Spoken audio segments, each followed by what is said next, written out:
Так, баршаңызды бірінші очередь құрбан айт мерекесімен құттықтаймын. Әрқайсыларыңыздың отбасына құт берекесімен келсін. Иә, мұсылмандардың ең үлкен мерекесі ғой бұл. Баршаңыздың дұғаларыңыз қабыл болсын. Үшін Амин. барлық жақсылықты тілеймін. Так, в принципе, сабақ түсінікті болып жатыр деп ойлаймын, иә. Эльмира ханым, сізге қалай? Сіз ғана отсыз ғой, сізден ғана сұраймын енді қазір. Иә. Мгм. Жалпы түсінікті кешегі әнелер. Мгм. Хорошо. Тогда давайте бүгінгі сабақ бізде болады. Кешегі қалып кеткен сабақ бар.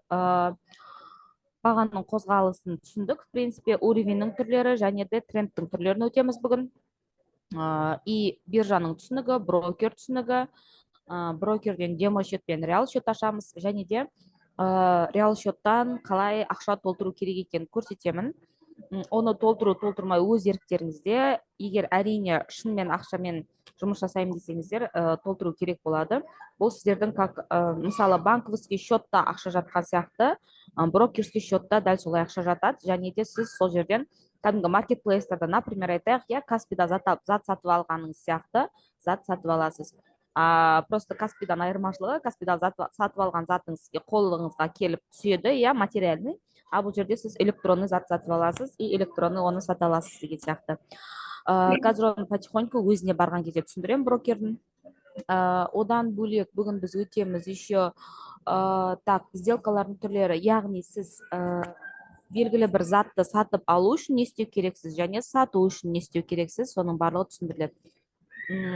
Давайте былай жасаймыз. Бірінші, бізде кеше мен сіздерге айттым, баға қозғалысының екі түрі бар.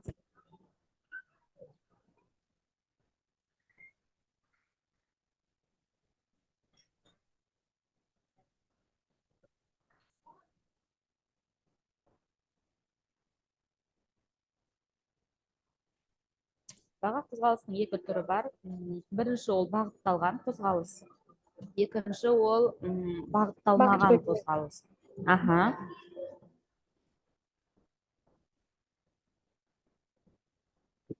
Яғни бағытталмаған қозғалыс. Бағытталған қозғалыстың өзі бізде екі түрі бар. Яғни жоғары бағытталған немесе төмен бағытталған. Аптрейд или даунтрейд? О, күшті. Бағытталған және де төмен бағытталған.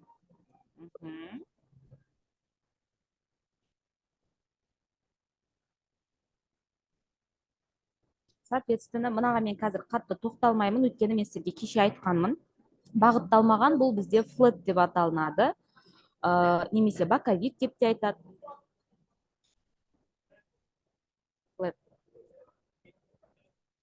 Ертеңгі біздің стратегиямыз, алла жаса, осы флеттан бағытталған қозғалысқа шығып жатқан момент ұстаймыз. Яғни флет болып тұрды, баға қазір түсіндірем, давайте былай жасайық. Жоғары бағытталған өзі айтып тұр, баға жоғары қарай қозғалып жатыр, иә, стремится к росту, яғни қымбаттап жатыр. Және төмен бағытталған өзі айтып тұр, арзандап жатыр, немесе төмен қарай кетіп жатыр, иә. Жоғары бағытталғанның синонимдары аптренд немесе бычий тренд, және төмен бағытталған бұл даунтренд немесе медвежий тренд. Тренд деген бұл бағытталған қозғалыстың атауы. Я, тренд қазір біз мода деп түсінеміз, я? Ну, примерно солай түсінсеңіздер де болады. Тренд бұл бір бағыт, я? Немесе төмен, немесе жоғары. Давайте былай жасайық. Баға никогда в жизни былайынан фук етіп көтеріп кете салмайды. Например, бір сағаттың ішінде 3124-тен 3184 долларға дейін фук етіп сразу көтермейді. Ол осы жолды міндетті түрде көтеріліп, құлап, көтеріліп, құлап, көтеріліп, құлап, осылайынан өседі. Соответственно, осы жерде экономиканың заңдылығын айтып кете салайын. Мысалы, экономиканың заңдылығында бізде егер баға қымбаттаса, наоборот, егер сұраныс көбейсе, получается, бізде баға қымбаттайды. Помните, бізде осыдан 3-4 жыл бұрынғы қантпен историяны, иә? Сахармен. Ойбай, жаңағы қазір қант таусылады деп өсек кеткеннен кейін, бұл, в принципе, психологиялық әсер тоже, иә, баға қанттың негізінде ұсыныс ұсыныс сол неде қалды. Ұсыныс дәл солай қалды. Қанша бұрын қант өндіріліп еді, дәл солай қант өндірілді. Но при этом бізде паниканың әсерінен сұраныс көбейіп кетті. Сұраныс көбейткеннен, соответственно, баға қымбаттайды. И мына жердегі әрбір қозғалысты сол сұраныс пен ұсыныс, ask және bid деп айтады ағылшынша, сұраныс пен ұсыныс жағы қалыптастырады. Яғни бізде никогда в жизни сұранысты жағы сұраушылар былай айтқанда, сатып алушылар кетіп өсіріп жібере алмайды. Сондықтан бізде белгілі бір моментте бұны кейбіреулер демалады деп айтады, но на самом деле негізгі логикасы оның ішінде жатқан бұл кәдімгі ең қарапайым біздің экономика. Түсінікті, экономиканың ең қарапайым заңдылығы. Енді кеттік. Получается, бізде жоғары бағытталған тренд, соответственно, мен сіздерге алдыңғы сабақта да айттым, кешегі сабақта біздің максимумдардың өсуі, максимум мынау, яғни жоғарыда жатқан нүктелер максимумдар, максимумдардың өсуі және минимумдардың да өсуі. Трендовый линияны сызған кезде, трендовый линия мына жерде менде быстрая панельде тұр, өздеріңізге мына жерден алып алсаңыздар болады, линия тренда деп тұрады. Егер быстрая панель жоқ болса, егер қойып алам десеңіз, мына жерде звездочканы басып қойып алсаңыздар болады. Все, линия тренданы аламыз. И чтобы жоғарғы бағытталған, яғни аптрендтің трендовый линиясын сызу үшін төмендегі минимумдарды қосып шығасыздар. Минимумдарды қосып, яғни, помните баяғыда мектептегі кезіміз, бірнеше бір кесіндіні екі нүктені қосу керек едіңіз. Дұрыс қой, как минимум екі нүктені. Мұнда да тоже самое. Сізде трендовый линия болу үшін как минимум екі минимумды қосу керексіздер. Түсінікті, Мынандай болуы да мүмкін. Бірақ бұл да трендовый линияға есептелінеді. Сіз өйткені 1, 2, 3 минимумды қосып тұрсыз. Түсінікті, Егер даунтренд болса, то же самое, прям вот аналогично. Просто бұл жерде максимумдар төмендейді және минимумдар төмендейді. Енді қараңыздар, бізде даунтренд, даунтренд то же самое аптренд сияқты, бірақ оның максимумдары төмендейді және минимумдары да төмендейді. Яғни баға арзандап жатыр, Бұнда біз трендовый линияны наоборот жоғары жақтан сызамыз, яғни максимумдардың түйіскен жермен сызып шығамыз. Все, бұл бізде даунтренд. Енді флэт деген не? Флэт деген белгілі бір екі уровеньнің арасында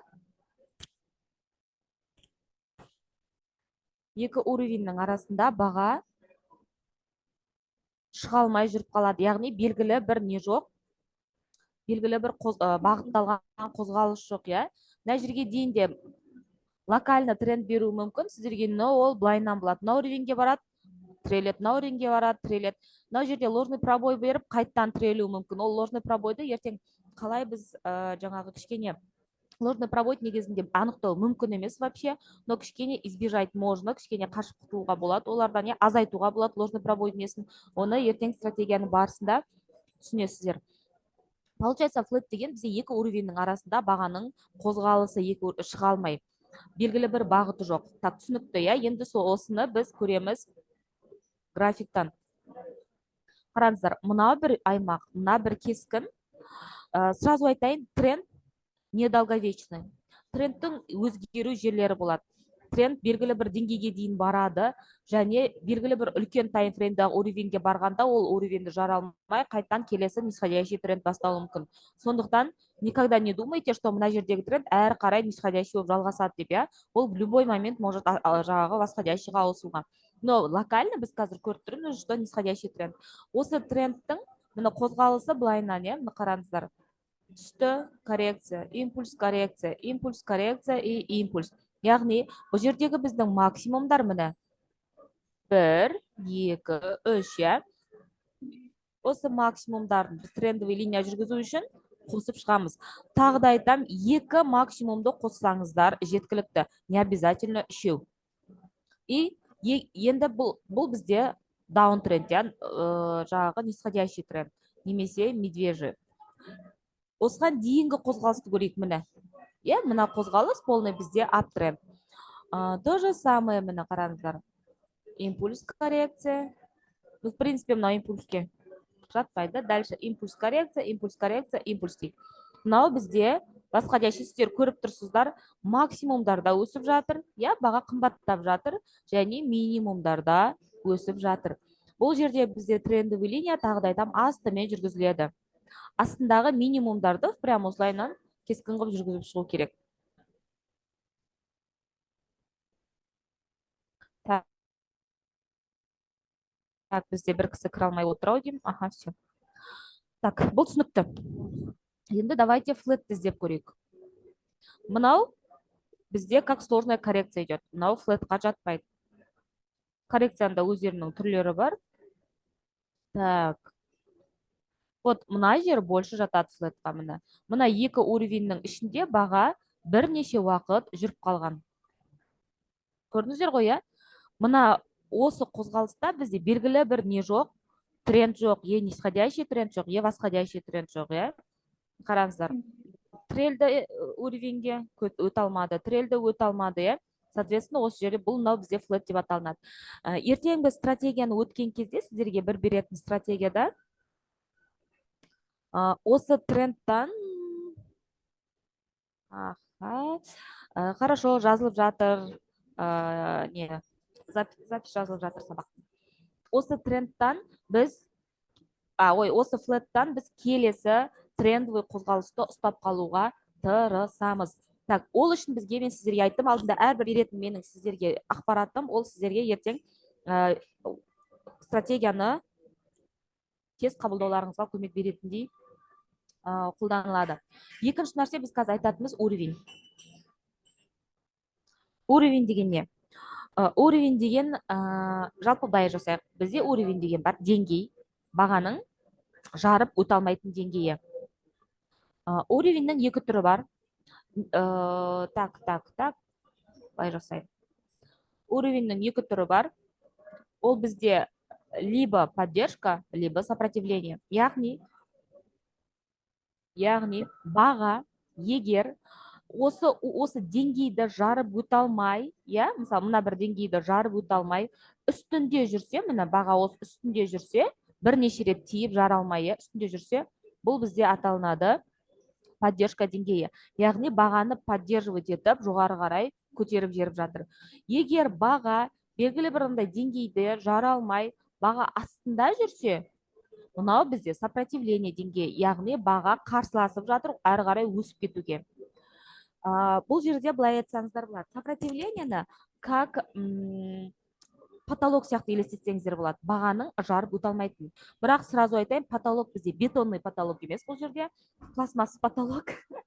Баға кез келген моментте осы уровеньді жарып өтуі мүмкін. Біз осы жарып өтетін мына қозғалысты аламыз всегда. Жаңағы жұмыс жасаймыз осы қозғалысқа. Білу не үшін керек? Білу, чтобы мына уровень сізде қаншалықты мықты екен және қашан жарылу мүмкін екенін білу үшін керек. Және жарып жатқан моментті табу үшін керек. Егер осы уровеньді жаралса, қараңыздар, былай айтайын, сопротивление уровеньін бізде құрады сатушылар. Яғни, мына сатып алушылар өсіп келе жатыр ғой. Мына сатып алушылар өсіп келе жатыр да. Мынаны әрі қарай сатып алушылардың күші жетпей жатыр дегенді білдіреді, мына деңгейде жаралмағаны. Мына жерде мықты сатушылар тұр, что сатып алып жатсаң, сені фук етіп, жаңағы сатып жеріп, бағаны құлатып жеріп жатыр. Иә? Тағы да айтам, егер сатып алушылар көп болса, бағанағы сұраныс сияқты, сатып алушылар деген сөз, сұраныс көп деген сөз, баға қымбаттайды. Егер сатушылар көп болса, яғни бұл сұраныс азайды, немесе ұсыныс көп деген сөз, ұсыныс көбейіп, сатып алушылар аз болса, баға құлайды. Соответственно, мына жерде сізде сопротивление тұрған жерде, баға осы жерде жаралмай тұрса, мына уровеньде сізде сатушылар көп дегенді білдіреді. Ал поддержка деңгейінде, наоборот, сатып алушылар көп. Яғни, мына қозғалыс арқылы сатушылар бағаны құлдыратайын десе, әрі қарай төмендетейін десе, он не может, потому что мына жерде сатып алу арқылы мықты нелер сатып алушылар, бағаны көтеріп жеріп отыр. Түсінікті ғой, И біз қай жерге жұмыс жасаймыз? Біз жұмыс жасаймыз, что осы уровеньді қиған кезде логика қандай? Логика мына жердегі сатушылардан сатып алушылар көбейді деген сөз. Яғни сатып алушылар өзінің мықтылығын дәлелдеді деген сөз. Но ол қай жерге дейін дәлелдеді? Ертең стратегияда айтамыз. Түсінікті ғой, Получается, сіздер как считаете? Уровень сопротивления сіздер считаете как потолок. Уровень поддержки считаете как пол. Пол сияқты елестетіңіз, что әр қарай пробить етіп полды тесіп кетуге мүмкіндік бермейтіндей. Но тағы да айтамын, бұлардың бәрі не железный, не бетонный, любой момент жаруы мүмкін. Түсінікті ғой, иә? Пока жармайынша баға мына осы уровеньнің астында жүрсе бізде, мына уровень сопротивление деп аталынады. И дальше. Мынау жарды ма, как раз жарып, ретест жасап көтеріліп ары қарай кетсе, баға. Бізде уже мына уровень сопротивление емес, мына жарған жерден бастап поддержка деп аталынады. Өйткені баға жарғаннан кейін уже мына деңгейдің үстінде жүр. Қарсыласу, және түсінікті ғой, иә? Поддержка деңгейі. Жанат ханым, саламатсыз ба? Жанат ханым, осыны графиктен түсіндіріп беріңізші. Осы уровень сызуды шы, сызамаймын да дұрыс. Қазір барам. Мынау поддержка. Енді қараңыздар, как только баға осы поддержканы қият астына қарай, иә, мысалы мына сценарий емес, мысалы былай кетті дейік, иә, мынау поддержка деңгейіміз біздің сопротивлениеге ауысады қиғаннан кейін. Түсінікті, иә? Өйткені баға уже мына деңгейдің астында жүр. Графикке кеттік. Қазір мен сіздерге бір лайфхак көрсетемін, қалай анықтауға болады. Қараңыздар, міне флет. Кстати, чтобы бізде деңгей болып есептелу үшін баға минимум 2 рет тию керек желательно. Жақсы деңгей болып есептелу үшін. Как минимум 2 рет тию керек, сонда барып сіз айтасыз, мынау деңгей өте жақсы деңгейде. Тоже мына жерде осы, мысалы осы неге уровеньге бағана кесінді сызған сияқты, осы уровеньге баға 2 рет тию керек. 2 точка тисе ғана сіздер можете смело сопротивление немесе поддержка деп атауға. Мысалы қарайық, мына жерде прям әдемі мысал тұр.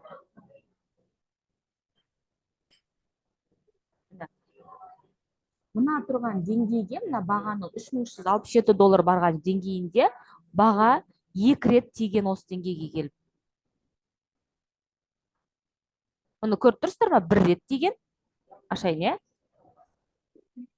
міне. 1 рет тиген және 2 рет тиген.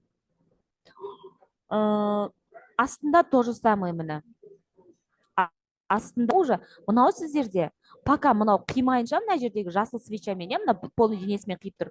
Қимайынша мына деңгей бізде сопротивление деп аталынады. Қараңыздар, баға не істеді? Өтейін деді, жарып өте алмады, иә? Осы мысалы $3370 391 центте мына жерде сатып алушылар көп отыр дегенді білдіреді. Мына жерге 2 рет бара алмаған зат. Түсінікті, иә? И дальше келесі неге поддержкаға барып тірелді. Поддержкадан кейін қайттан келіп тірелді поддержкаға. Яғни екі жақты да біраз уақыт жара алмай барып жарды мына қызыл свечамен. Мына қызыл свечамен жарғаннан кейін мына поддержка уровеніңіз сіздің айналады сопротивлениеге. Түсінікті, иә? Мынау жасыл свечамен қиылғаннан кейін мына деңгейіңіз сіздің поддержка болған уже мына жерден бастап сіздерге сопротивлениеге айналады. Түсіндіре алдым ғой? Давайте енді получается, жаңа сіз сұрадыңыз, иә? Қалай білем, мен қалай сызамын жағы нені деп, трендті. Сол, қаншасыншы таймфреймда сызам деген сияқты, да? Любой таймфреймда сіз қай стратегиямен жұмыс жасап жатқаныңызға байланысты. Қай немені айтсам екен, қай стильмен жұмыс жасап жатқаныңызға байланысты. Мысалы, бізде бұл енді сіздердің негізі сабақтарыңызға кірмейді, мен енді аузым ашық бәрін айтып қоямын өйстіп. Қараңыздар, сіздерде бізде вообще 3 не бар. Стиль торговли бар. Скальпинг, және day trading, және swing trading. Скальпинг деген бұл сіздің сделкаңыз ашылған 1-2 сағатта жабылады деген сөз. Яғни 1-2 сағатта жабылатындай қылып сіз сделка ашасыз. Day tradingта сіз сделка ашасыз бір күннің ішінде жабылатындай қылып. Ол 2 сағат бола ма, ол 3 сағат бола ма, ол рыноктың сол күнгі жұмысына байланысты. Swing tradingта сіз сделка ашасыз либо 2-5 күннің ішінде жабылатын қылып, либо 3 аптаға дейін жабылатын қылып. Свинг трейдингтің өзі екіге бөлінеді, қысқа мерзімді және ұзақ мерзімді болып. Енді қараңыздар, бұл стиль торговля әркімде әртүрлі. Мысалы, лично мен шапшаң емеспін. Менің бір нәрсе істеуім үшін, бір нәрсені ойланып істеуім үшін біраз уақыт керек. Сондықтан маған скальпинг стиль торговля сәйкес келмейді. Скальпинг, который шапшаң, тез ойланатын, тез шешім қабылдайтын, жаңағы тез результат жақсы көретін, тез деген жақсы көретін адамдар үшін жақсы. Day трейдинг мен сияқты адамдар үшін, яғни белгілі бір шешімді қабылдау үшін кішкене бір уақыт керек, бір 15 минут, 20 минут уақыт керек үшін адамдар үшін арналған нәрсе. И результатты, соответственно, бір күннің ішінде көресіз, получается, ондай қатты ұзақ емес. Ал свинг трейдинг прям консервативно торговать ететін, жаңағы ұзақ мерзімге шыдамы жететін адамдар үшін жақсы. Яғни сіздің психологияңыз осы жерде әр адамға әртүрлі стратегия сәйкес келетін, әр трейдердің өз стратегиясы бар деген сөзді естісеңіздер, осыған байланысты. Көп адам оны түсіндіре алмайды просто. Не себепті ол сөзді айтып жатқан, не себепті әр трейдердің өзінің стратегиясы бар екенін, маған кезінде оны түсіндірмеген бірінші оқуымда. И кішкене ол ұғымға, осы нәрсеге келуім үшін менің өте ұзақ уақыт кетті. Соответственно, қараңыздар, мен ойлайтынмын, әр трейдердің өзінің стратегиясы бар, значит, мен өзім стратегия ойлап табуым керек екен деп ойлайтынмын мен. Жоқ, сіздің психологияңызға, сіздің өзіңіздің болмысыңызға сәйкес стратегия бар. Мысалы, былай ғой, кітап оқисыз ғой, кітап оқыған кезде сіз мысалы классиканы жақсы көретін шығарсыз. Біреу тарихты жақсы көретін шығар. Мен мысалы детектив кітаптарды жақсы көремін, Дәл сол сияқты мына жерде сізге ұнайтын стратегия болады. Кәдімгідей сіздің, былай қазақша айтқанда, оң жамбасыңызға келетін стратегия болады. Енді қараңыз, таймфреймге айтамын. Уровеньдарды сызасыздар. Егер скальпер болсаңыз, сіз 5 минутпен қарайсыздар. Таймфрейм 5 минутпен сіздер сделка ашасыздар. Немесе 3 минутпен. Көбінесе негізі 5 минутпен. Міне, мына жерде сізде мысалы 5 минутпен қарайсыз, мына жерде сізде уровень тұр. Қай жерін ашып, қай жерден сделкаңыз қою керек, ертеңгі сабақта түсіндіріледі ол. Получается, егер сіз day трейдер болсаңыз, именно ертең мен сіздерге үйрететін стратегияда 15 минут, 1 сағаттық таймфрейммен қарайсыздар. Егер сізге долгосрок қызықтырса, ол кезде 4 сағаттықпен қарайсыздар. Яғни долгосрок болғанда свинг трейдинг деп аталынады, орта срокты. Түсіндіре алдым ба сұрағыңызда? Яғни таймфреймді қолданасыз, сіз өзіңізге байланысты. Ол там мынандай деген қатып қалған нәрсе жоқ. Түсіндіре алдым ба?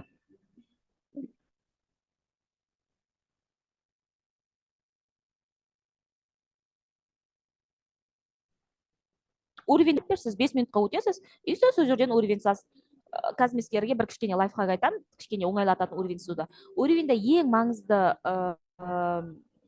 ереже, ол сіздің сызған сызығыңызға как минимум 2 рет тию керек баға. Мына жерде сізде уровень сопротивления ғой. Не үшін мен уровень сопротивлениені сыздым? Неге мен мына уровеньді сыза салмадым уровень сопротивления қып? Себебі мына жерде баға сізге осы уровеньнен как минимум 2 рет қайтып тұр. Мына уровеньнен тек қана 1 рет қайтып тұр. Көріп тұрсыздар, И астында міне тоже мына уровеньнен, поддержка уровень, не үшін мен поддержка қыпсыз? Өйткені баға осы уровеньнен 4 рет қайтып тұр. 1, 2, 3, 4, 5-шінде барып жарды. Түсінікті, И сіз егер осы 1 сағаттық таймфреймде қолданып, 1 сағаттық таймфреймде уровень сызсаңыз, сіз day трейдерсіз. Яғни, қазір сіз сделкаңыз 1 күннің ішінде жабылатындай болады. Ал егер сіз 5 минуттықпен осындай уровень сызсаңыз, қазір о жақта да уровень бар, любой таймфреймде уровень бар.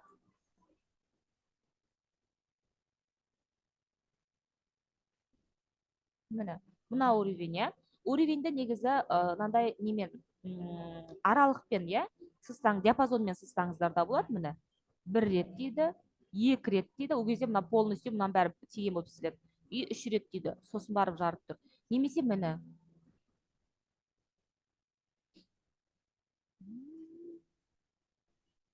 Міне. Тоже 1, 2.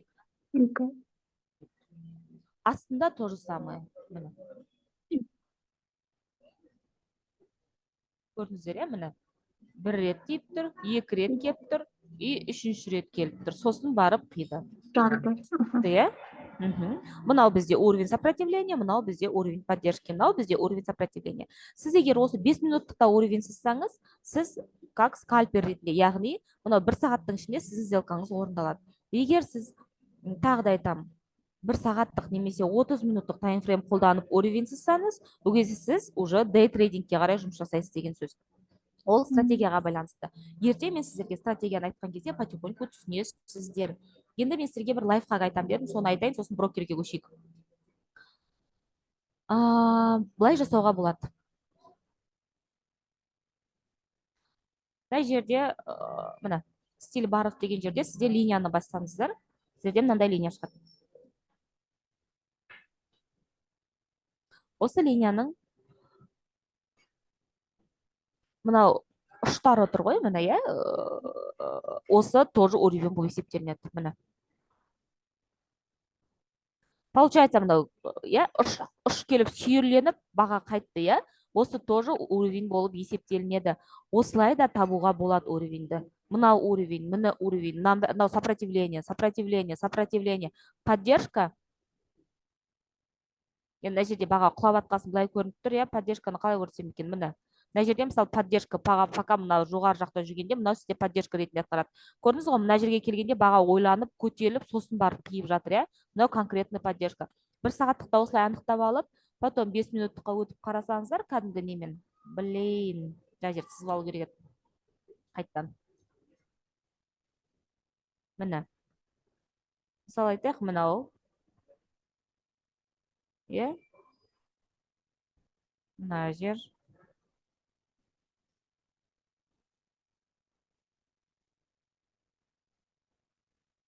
Осы жерлерді белгілетіп қоя, мысалы, мынау көтерілген вышка ғой, былай айтқан, мына вышка, мына вышка, мына вышка. Мынау минимум, иә, төңкерілген. Так, 5 минутқа өтеміз, кәдімгі простой барыға. Бұл, в принципе, тез анықтауға көмек береді басында сіздерге.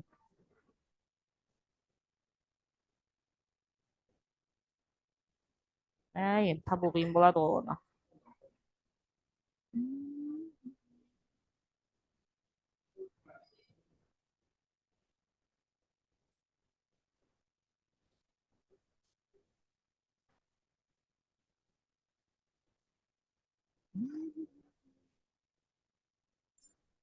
Вот, смотрите, міне. Мынау сіздерде сопротивление уровені. Неге бұл жерге дейін сізде мына қозғалысқа дейін сіздерде мына уровеньда, міне көрдіңіздер ғой, иә? Мына уровеньда поддержка болған. Кейін түскеннен кейін мынау как сопротивление роль атқарады уже міне. Көрдіңіздер ма? Мына жерде қиды. Қиғаннан кейін, мен сіздерге айттым, ол қия салысымен уже мынау бізге сопротивлениеге ауысады. Сопротивление болды да, ары қарай құлады. Міне поддержка деңгейі. Ойбай пісін.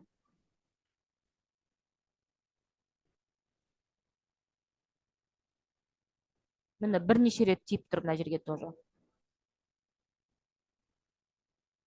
Егер уровеньді 1 сағаттықпен анықтағыларыңыз келсе, мына жерге көрдіңіздер ғой, тоже мына неше рет тиіп тұр. Егер уровеньді 1 сағаттықпен анықтағыларыңыз келсе, ол кезде 1 күндік немесе 4 сағаттықпен жағдай линия арқылы неғыласаңыздар болады. Вышкаларды белгілеп алсаңыздар болады. Кейін потихоньку уже көздеріңіз үйренгенде сіз уже көріп тұрасыз. Міне. Уровень сопротивления, хороший уровень. 1 тиді, 2, 3, 4, 5. Яғни баға жаралмай жатыр мына уровеньді, иә? Түсінікті ғой? И сіздерде уже наглядно көрініп тұр, флэт. Бағыты жоқ. Бағыты жоқ мына. Осы 2 уровеньнің арасында қанша уақыт жүрген? Сағат 7:20-дан сағат полный 1 күн жүрген. 00:15-ке дейін. 7 майдың 7:15-нен 8 май 00:15. Получается ровно почти что 1 целый күн, я 18 сағаттай осының екеуінің арасында жүрген. Мынандай уақытта біз торговать етпейміз. Түсініп ма? Яғни бұл коррекция деп аталады да, жаңа. Жоқ, бұл флэт, конкретный флэт. Коррекция міне тұр. Міне коррекция. Міне коррекция. Яғни, мынау трендке, мысалы сізде мына жерде тренд басқа дәйші ғой. Иә, міне. Восходящий тренд трендке қарама-қарсы қозғалып жатқан баға. Трендке бірдей қозғалатын ол импульс деп аталынады. Трендке қарама-қарсы қозғалып жатыр ғой, міне төмен қарай. Мынау коррекция. Мынау импульс. Трендке қарама-қарсы қозғалып жатыр. Трендіңіз сіздің өсіп жатыр, а сіздің бағытыңыз қазір құлап жатыр, иә? Мынау коррекция. Импульс, коррекция. Импульс, коррекция, импульс, коррекция. Түсінікті, иә? А флетте былайша бүйтіп қарасаңыз, в принципе, сіз мына коррекцияның бір құрамы деп алсаңыз болады. Бірақ именно осы жер сізде флет деп аталынады, яғни белгілі бір не жоқ, бағыт жоқ. Яғни торговать етуге болмайды. Торговать етуге вообще мына жерден ешқандай да пайда таппайсыз. Просто тупо мысалы кейбіреулер мына уровеньнен мына уровеньге деп айтады, прям вот уровеньнің ішінде, иә. Ондай кезде я люблю торговать Эллиотпен. А прям былай просто тупо на уровеньге десеңіз, сіз қараңыз, хорошо, мынау получится. Мынау у вас не получится, потому что ол жеткен жоқ. Мына жерден сіз сие салысымен, ой, мен қазір шорт болады деп мына жерге дейін деп алсаңыз, тоже не получается, сізді стоппен шығарады. Түсінікті? Сіз білмейсіз уровеньнің арасында қаншалықты ол жүреді. Мысалы, никогда в жизни ол ровно бүйтіп әдемі болып қозғалмайды, бағана сіздерге айтып қойдым уже, иә. Ол белгілі бір коррекциясын береді, немесе вообще ішінде біраз уақыт жүріп қалады деген сияқты. Сондықтан біз флетті торговать етпейміз, тем более маленький таймфреймда. Если қараңыздар, иногда болады, осы жерде ақпарат ретінде айта салайын, иногда болады, что дневка, иә, дневкада сізде флетта тұрсыз, бірақ часовкаға өтсеңіз, сізде флеттің ішінде өзінің тренді бар. Егер флеттің ішінде өзінің тренді болса, можете торговать. Бірақ дневкада ғана флеттасыз. Яғни үлкен таймфреймде флетта тұрып, бірақ кіші таймфреймде сізде тренд болса, пожалуйста, можете торговать. А кіші таймфреймде флетта тұрып, сосын флеттің ішінде торговать етем десеңіз, кешіре қойыңыз, конечно. Так, түсінікті, иә? Так, сіздің сұрағыңызға жауап бере алдым ба? Zoom деген кісі сұрақ қойдың, сіздің атыңызды да білмеймін.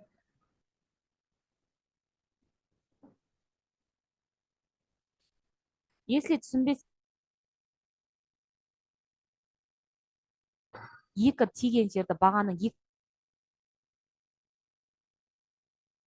кесінді тұр, екі нүкте тұр, иә? Екі нүктесінің арасын қосасыз ғой, міне осылай. Дәл солай, екі нау тиген жердің, міне, бір тиді, как минимум это. Одан көп десе, тоже болады. Как минимум екі тиген жерді хоп қосасыз, ол сізде уровень болып тұрады.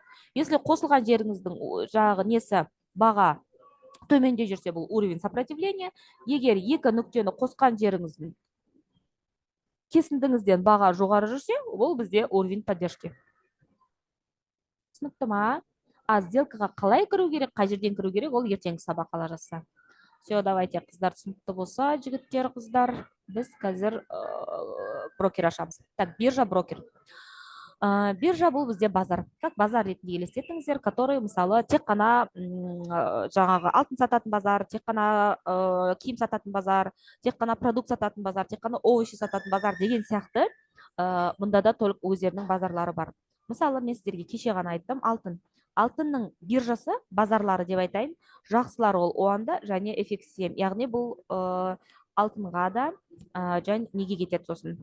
Алтынға кетеді и Форекске кетеді, яғни валютный параларға, иә, және күміске де кетеді, шикізаттарға.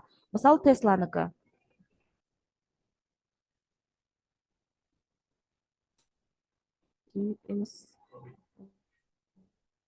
Тесланыкі. Бұл жердегі биржа сіздерде вот NASDAQ и NICE бар. Мына жерде NICE астында тұрады, ұмытпасам. Мына жерден көре аласыздар биржаларды. Хороший, атақты биржаларды алуға тырысыңыздар, себебі оларда котировка, яғни бағаның нақтылығы, дәлділігі дәл болады. Чем басқаларға қарағанда, что-то мына жерде NICE жоқ. NICE деген тоже жақсы биржа бар. NASDAQ пен NICE бұл акциялар, яғни NASDAQ пен NICE тек қана акцияны ғана сатады. Оанда FX7, Форексті и криптаны сатады. Криптадан только биткоин сатады көбінесе ол. Binance, Bybit дегенді естіп жүрсіздер, олар тек қана нені сатады? Криптаны сатады. Міне Binance и Bybit. Көрініп тұр, иә? Но оанда да бар бұл жерде. Яғни, получается, мысалы сіз магазин аштыңыз, магазин ашқанда сіз қандай заттар сатқыңыз келеді, иә, мысалы киім кешек, мысалы, иә, супермаркеттер бар, которые бәрін бірге сататын. Вот нені уанданы FXCM-ді как супермаркет ретінде елестетіңіздер, который бәрін подряд сататын, но ол жерде акция жоқ. Ал Binance, Bybit тек қана, мысалы айтайық, тек қана киім ғана сататын магазин деп елестетіңіз, ол жерде тек қана криптовалюта ғана сатылады. Түсінікті, иә? И осы биржалардың ішінен биржа бізбен, яғни бұлар как оптовик ретінде, оптовиктер мысалы жай сатып алушылармен, розничный сатып алушылармен араласпайды ғой, иә, олар тек қана мысалы тонналап алған адамдармен араласады. Дәл солай биржа тікелей бізбен араласпайды, яғни бізді менсінбейді, былай айтқанда біздің оған керегіміз де жоқ негізі. Мына жерде биржа.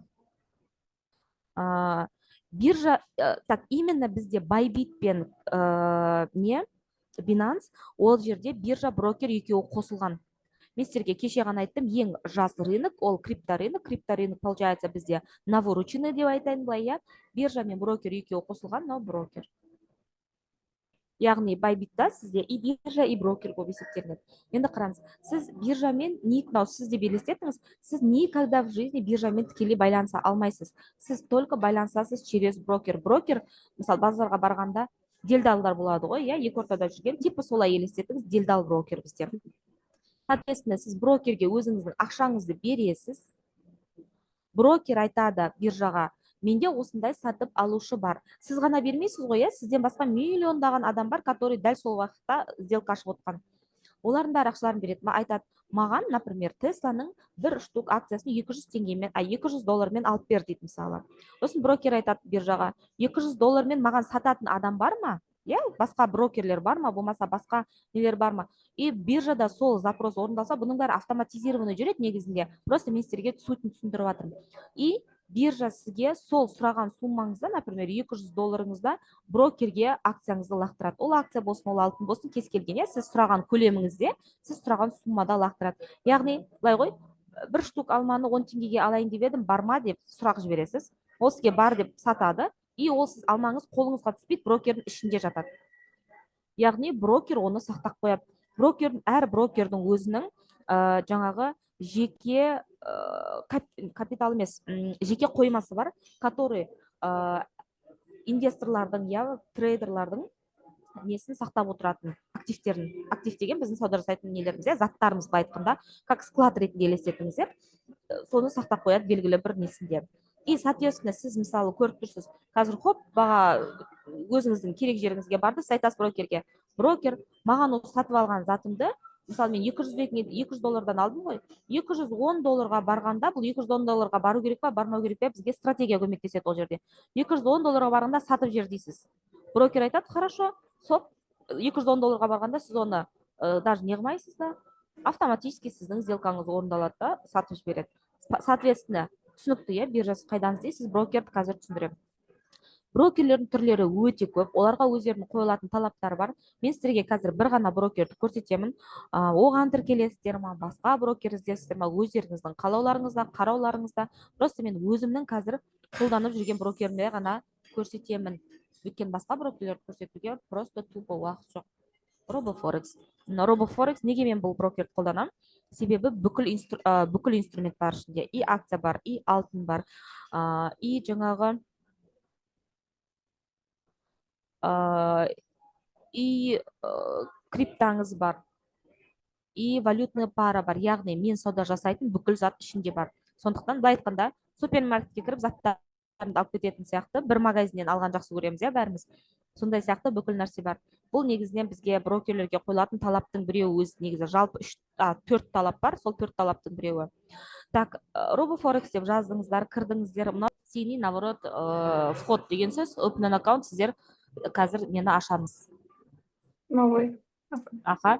RoboForex бір ұнайтын жері, кстати, мен мысалы бірнеше стратегия қолданамын, бір ғана емес, менде өте көп емес, енді 7 стратегия бар, соның 4-еуін өзім қолданамын. Сол 4 стратегияма 4 түрлі счет, яғни бір аккаунттың ішінен сіз бірнеше счет аша аласыз. Бұл диверсификация деп аталынады. Мен негізі инвестированиеге де оқығанмын. Менің наставничествомдағы қыздар даже инвестирование менен интенсивін тегін алады, ол подаркқа беріледі қыздарға. Айтайын дегенім, диверсификация деген нәрсе инвестицияда портфельдің диверсификациясы, яғни бір ақшаңызды сіз бір ғана нәрсеге салып қоймайсыз, и әр портфельде сізде әртүрлі стратегия болады. Дәл солай мына жерде мен просто трейдингте соны өзім қолданамын. Получается, әртүрлі счет ашамын, и бір счетқа мен тек қана бір стратегияны ғана қолданамын. Екінші счетқа, мысалы бір счетыма трейд Эллиоттың тоқымды анализін қолдансам, екінші счетқа паттерндарды қолданамын, үшінші счетқа тағы басқаны, иә. Өзім инвестиция жасаймын, аха. Так, и дальше. Мына жерде сізде ешқандай қиындық жоқ. Email деген жерге өздеріңіздің емейлдарыңызды жазасыздар. First name аттарыңызды жазасыздар, last name фамилияларыңызды жазасыздар, и mobile phone, яғни номеріңізді жазасыз. Все, я согласна, барлығына дейсіз да регистрация жасайсыз. Регистрация жасағаннан кейін сіздің кешегідей трейдингдегідағыдай нелеріңізге, почталарыңызға сообщение келеді RoboForexтен, просто соны подтверждаете. Подтверждение жасағаннан кейін сіздер уже мына жақтан бағана open an account емес, sign in мен кіресіз. Яғни қазір мен мына жерде демонстрацияны өшіріп тастаймын, иә, чтобы енді қазір пароль жазамын ғой, өйткені сосын кіргенде қазір просто сіздерге экран көрсеткім келіп тұр да.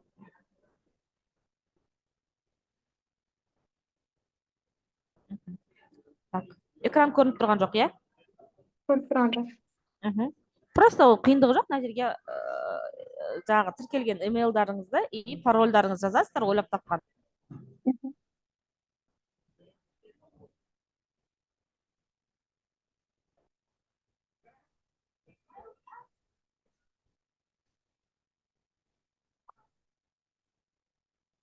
Мен сұрайын деп едім, Жанат ханым.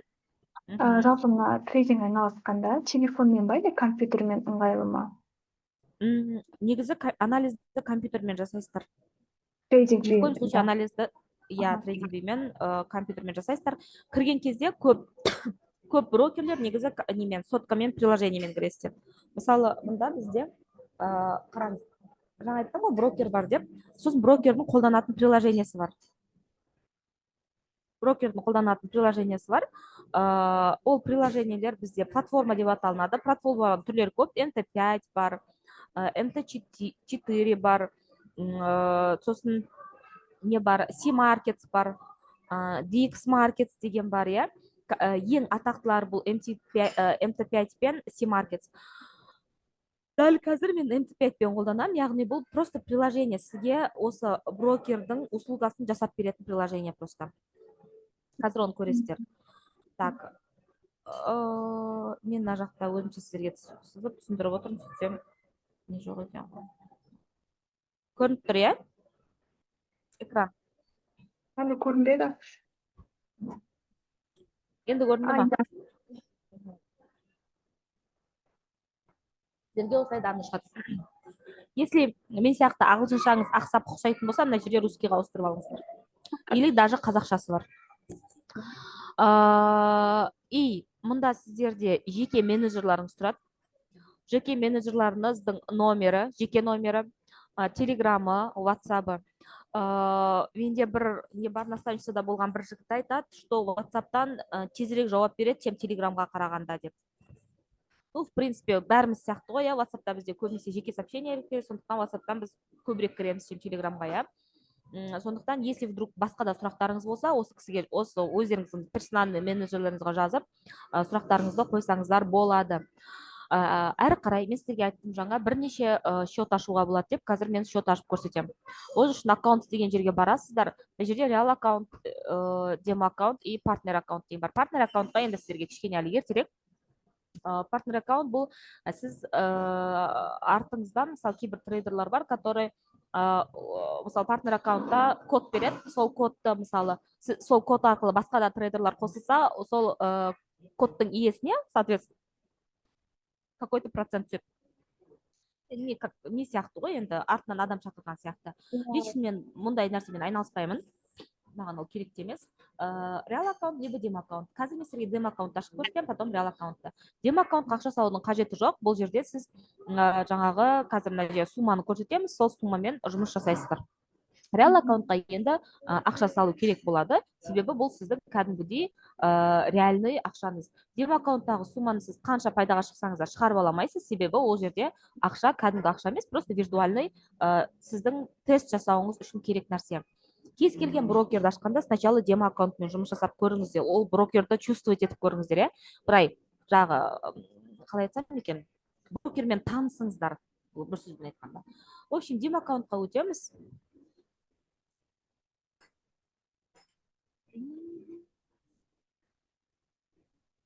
Осы жерден, кстати, платформаны көрсете салайыншы сразу.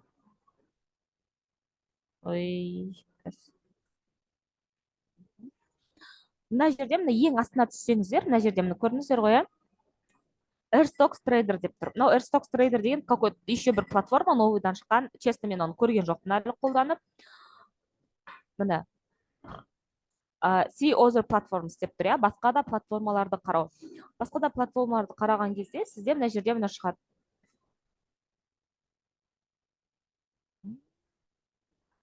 Вот. MTrader 4, MTrader 5. Мысалы, MT5 пен, лично мен MT5 пен қолданамын. MT5-тің қайсысы үшін керек, App Store-ға ма, Google-ға ма? Немесе Airstocks Trader, тоже App Store, Google. Например, сізде Samsung болса Google мен кіресіз, iPhone болса App Store мен кіресіз. Немесе просто MetaTrader 5 деп жазсаңыз, сізде приложение App Store-ның өзіне кіріп, жеке өзіне кіріп, MetaTrader 5 деп жазсаңыз, сізде приложение шығады. Сол приложениені скачать етіп аласыз да, қазір айтам. Скачать етіп алып қоясыз. И демо счет ашамыз да, демо счеттің данныйларын сол жерге просто добавить счет деп жазып, сол жерге демо счеттің данныйларын жазасыздар. Немесе реал счеттің. Данныйлары қандай болады? Қазір тіркелеміз. Трейдинг платформ деген жерге тағы да айтам, өздеріңіз қалағандарыңызда. MetaTrader 4 самый ескі платформа. Вообще мен түсінбедім лично қанша не қылғанмен, маған MetaTrader 5 зашел. Оңайырақ қолдану. Аккаунттың түрі ECN, всегда демо ECN-ді қолданамыз. Реалда да ECN-ді қолданамыз. Себебі бұл говорит о том, что біз реально профессиональный трейдера. Хеджированный система болып қала берсін. Leverage, яғни плечо, сізге қанша кредитование береді, 1500-ге қатынасы самый хороший, и стартовый депозит. Например, вообще желательно, мына жерде айтайық, сіз ертең реал счетпен бастағанда қанша доллармен бастайын деп отырсыз? Желательно сол сумманы жазыңыздар. Өйткені сізде уже реально понимание пайда болады. Сіз, мысалы айтайық, 100 доллармен бастасаңыз, сіз бір аптада қанша пайдаға шыға алады екенсіз, иә? Риск менеджментті, money менеджментті сақтай отырып, қалай пайдаға шыға алады екенсіз деген сұрағыңызға жауап бере алады.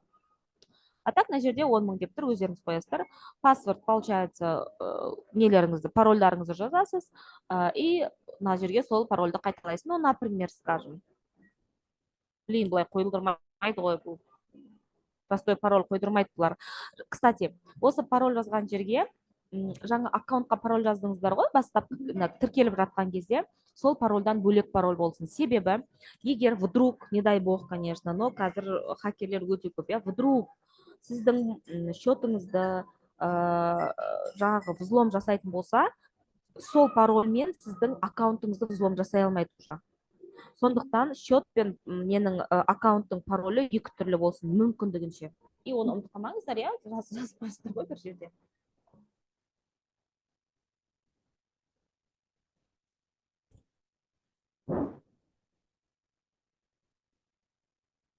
Вот. Осылай ашылды, сіздің қараңыздар енді.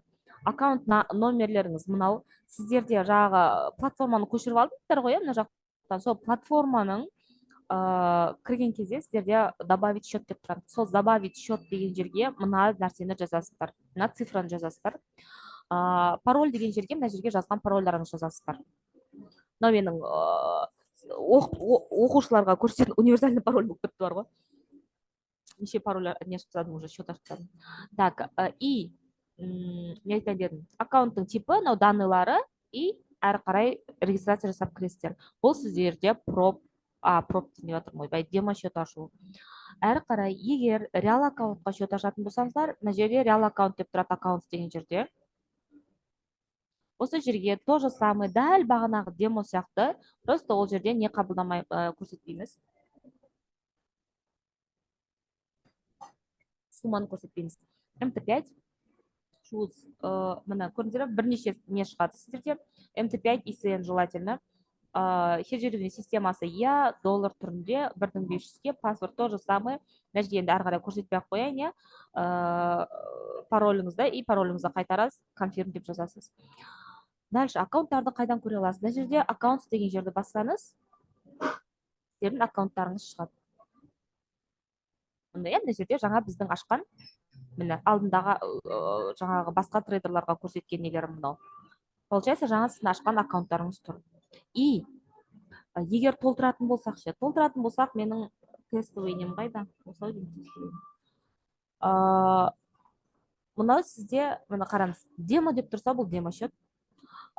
Ештеңе жоқ ICN деп тұрса, бұл сізде реальный счет. Бұл тоже тестирующий счет, что пациент трейдерларға көрсету үшін. Депозит дегенді басасыз, мына жерде толтыру үшін. Получается, түсіндіңіздер, аккаунт дегенді бастыңыз, аккаунттарыңыз шығарып берді, депозит дегенді басыңыз.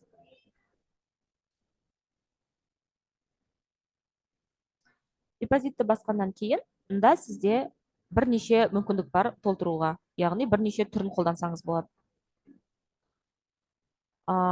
Например, банковская карта, самый сейчас нам удобный нәрсе, и Visa MasterCard. Осында жазасыз, мені көрініп тұр, уже $10 минимум $10 сала аласыз, 22.000 долларға дейін. Қанша сізге удобны, қанша доллармен бастағыңыз келеді, сол сумманы жазыңыздар. $100 болсын, $10 болсын. Дальше, например, $10 и continue дейсіздер. Ешқандай қиындық жоқ.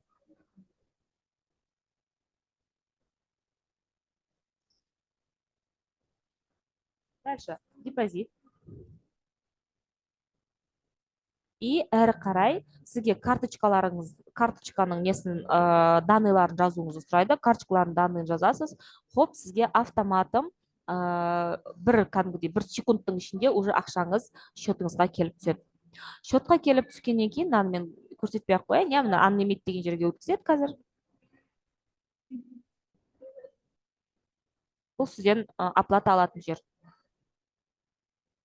Мына жерге даныйларын жазасыз, тық, pay, и все, түсінікті, Дальше, ақша салынғаннан кейін, немесе даже демомен сіздер сделка аша алуларыңыз керек. Так, негізінен бізде сделка ашудың екі-ақ түрі бар. Либо продать, либо купить. Мен сіздерге қазір сабақтан кейін міндетті түрде объем есептеу несін жіберемін, видеосын жіберемін. Сол видеодан жаңағы қалай MT5 пен жұмыс жасау керек екенін көрсеңіздер болады. Прям өйткені қазір зумнан соткамен көрсете алмаймын оны. Так, енді давайте трейдинг вьюдің өзінен демо счет ашып көрсетейін, чтобы сіздерге осында да сіздер стратегияны тестировать ете алатындарыңыздай. Мына жерде мына стрелка тұр. Стрелканы бассаңыздар, мына жерде торговая панель деп тұр. Торговая панельден төмен түссеңіз, мына жерде қаншама брокерлер тұр. Кстати, егер мен сізге ұсынған брокер ұнамаса, мына жақтан басқа да брокерлерді қарасаңыздар болады. Но желательно сіздер кәдімгідей талап қойып, ол брокерді таңдауларыңыз керек. Мына жерде paper trading деп тұр. Бұл именно трейдинг вьюдің демо счеты. Басасыздар paper tradingке. Все, хоп, сіздер мына жер қазір жанады. Міне көрдіңіздер ма? Жаңа іші жанбай, просто айналып тұрған, қызыл көк болып, енді полностью жанды. Это говорит о том, что сіз брокеріңіз қазір қосылып тұр. Бұл брокер именно трейдингтің тек қана демо счеты міне. Балансыңыз 164 мың, бұл жерде енді 100 мыңнан басталады, өздеріңіз оны қойып аласыздар.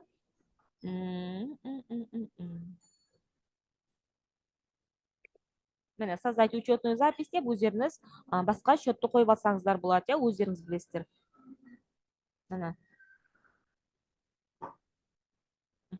Все. Дальше кеттік. Енді, получается, ертең біздің анализ бойынша, мысалы, ертең сіздерге бір стратегияны үйретем ғой, сол анализ бойынша баға өседі, яғни қазір қымбаттайды деп тұрсаңыз, құдай, мына жерде бүйте салайықшы. Медашытпай. Жете алмай кеттім ғой соңына. Мысалы айтайық. Біздің анализ бойынша, мысалы, мына уровеньді қазір баға қиса, бізде шорт сделка ашам деп отырсыз, мысалы, И хоп, мына жерден бастап сіз можете уже, мысалы, просто продать деген. Получается, сіз егер сіздің анализіңіз бойынша баға құлайды деп жатса, яғни қазір арзандайды деп жатсаңыз, продать деген нені басасыздар, кнопканы басасыздар. Міне продать. Сіздерде мынандай міне линия шықты. Сіз мына уровеньді, міне бағаның 3335-те 899 болған жерде сіздер продали. Сразу стоп-лоссыз ешқашан жұмыс жасамаймыз. Сразу стоп-лоссты қоямыз және take profitті қоямыз. Бұлар не? Стоп-лосс деген, егер вдруг сіз айтқан бағытта баға кетпей, если вдруг жоғары кетіп қалса, сіз осы уровеньнен арға жоғарылап кетуі мүмкін. Если что, $9 потеряю, ничего страшного деген немен қоясыз деген сөз. Яғни сіз брокерге айтып тұрсыз, если баға осы 3345-те 939-ға келгенде, менің сделкамды жап. Яғни мен сатқан нәрсені қайттан сатып ал деп тұрсыз. Түсінікті ғой, иә? И мына цифра сіздің, если баға осы жерге келсе, сіз $9.74 жоғалтасыз деген сөз. Егер стратегияңыз орындалып, жақсы орындалып, сіз шартовый сделкаңыз шортқа қарай қимылдаса, я бағаңыз, сіз мысалы айтайық, take profit деген сіздің мүмкін болатын пайдаңыз. Стоп-лосс деген сіздің мүмкін болатын убытығыңыз. Яғни мүмкін болатын пайдаңыз, мысалы $3321.280 барғанда, сіз айтып тұрсыз брокерге осы нені жылжыту арқылы. Егер баға осы жерге барғанда, маған сатқан нәрсемді қайттан сатып ал. Яғни, мұнда барса да сатқан нәрсемді қайттан сатып алады. Мұнда барса да. Просто егер сіз болжамаған жаққа жүрсе, сіз минуста қаласыз. Сіз болжаған жаққа жүрсе, сіз плюста қаласыз. Түсінікті ғой, иә?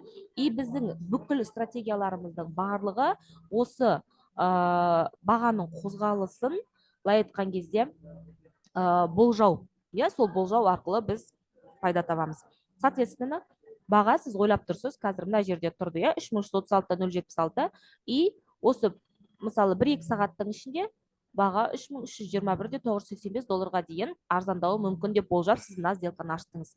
Все. Получается, тағы да айтам, егер баға құлайды деп сделка ашсаңыз, сізде ол шартовый сделка. Егер сіз баға өседі деп сделка ашсаңыз, ол кезде ол лонговый сделка деп аталынады. Ол кезде сіз купить жасасыз. Мысалы, мына жерді қазір міне қараңыздар. Вот, көрдіңіз ба? Баға мына жерге дейін, мына сіздің қазір мүмкін болатын бағаңыз. Егер осы жерде тұрып, сіз мына бір көтерілді, қазір мына жерде тағы бір уровень пайда болып жатыр деп қорқып сделканы жауып тастасаңыз, сіз $9 пайдада қаласыз. Дәл қазіргі моментте мысалы, иә? И дальше идете. Вот, сіз плюспен жабылдыңыз, плюс $14.57. Түсінікті ғой? Енді, наоборот, баға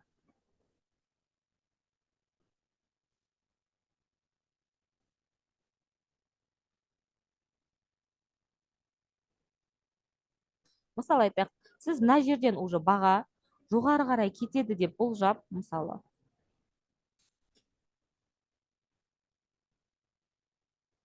Мысалы, мына жерде уровень тұр, сіз уровеньнен бағаның көтеріп жатқанын көріп тұрсыз, мысалы айтып жатырмын, иә. Тек қана уровеньге ғана қарамаймыз, біз тағы да айтам, ертең стратегияда түсіндіремін оны. Уровеньнен баға көтеріліп жатыр, и сіз көріп тұрсыз, сізде қандай тренд, иә, лонговый тренд, мысалы. Хоп, сіз хотите, мына жерден баға қазір айтып ойлап тұрсыз, хотя бы мына жерге дейін өсуі мүмкін деп, мына уровеньге дейін өсуі мүмкін деп. Не істейсіз? Баға өсетін болса, сіз не істейсіз? Купить дегенді басасыз. Мына жерде мына цифраның орнына лотность жазу керек. Ертең ол қандай лотность жазу керектігі туралы қазір мен видео жіберемін, либо кешке, либо ертең таңертең. Вот, осы жерден просто купить. И все. Видите, сіздерде сделка ашылды. Енді стоп-лосс наоборот төмен қарай жылжытасыздар. Я, өйткені сіз баға жоғары қарай кетеді деп тұрсыз. Ал пайдаңызды сіз болжаған жерге дейін, яғни сіз осы жерге дейін өсет деп ойладыңыз ба, осы жерге алып келіп қоясыз. Түсінікті, иә? Егер сіздің бағаңыз құлдыраса, сіз $9.32 минуста қаласыз. Егер сіздің бағаңыз қымбаттаса, $22 пайдада қаласыз. Все. Идете дальше.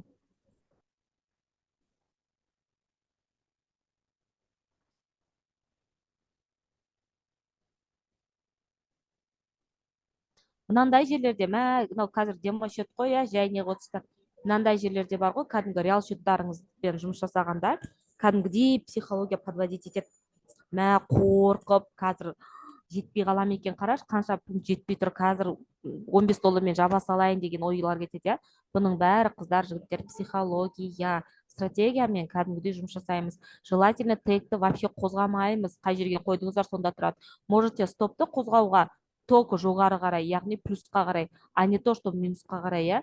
Бізде өте көп трейдерлар наоборот стопты минусқа қарай қозғайды, сосын тейк қазір тейкпен жабылмай қалады деп тейкке жетпей жауып тастайды, соның кесірінен соңында слив жасап, соңында минуста қалып жатады. Сондықтан тағы да айтамын сіздерге, кішігірім лайфхак болсын, тейк профитті никогда в жизни қозғамаймыз, қайда тұр сонда тұрады. Только стопты можете қозғауға тек қана жоғары, а не то, чтобы минусты көбейтіп емес. Все, әрі қарай. Сіздің тейкпен жабылды, $22.64 түсінікті ма, түсіндіре алдым ба? Мына $22.64 қатып қалған емес. Егер мына жердегі сіз цифраны өзгертсеңіз, яғни 1 штук алтын емес 2 штук алтын алам деп өзгертсеңіз, ол кезде уже баға басқаша болады. Яғни получается мына 2 есе көбейеді, ол сіздің депозитіңізге байланысты.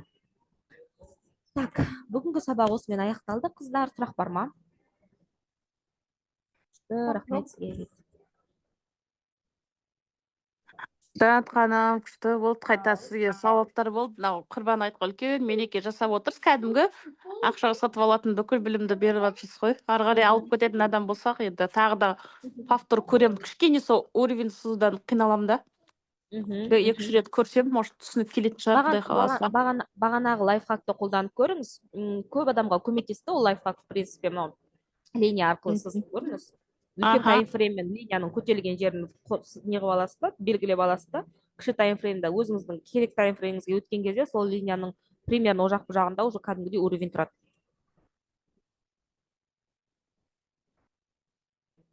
Все, қыздареки, осымен бүгін сабағымыз бітті. Алла жазса ертең, ертең сағат тұра тұрыңыздар, мен ертең 2-де шығамын жұмыстан, 3-те кездесеміз. Аха, болды. Рахмет сізге. Аха, сәттілік. Жақсы демалыңыз. Рахмет, мереке құтты болсын. Сіздерге де мереке құтты болсын. Аха, давайте.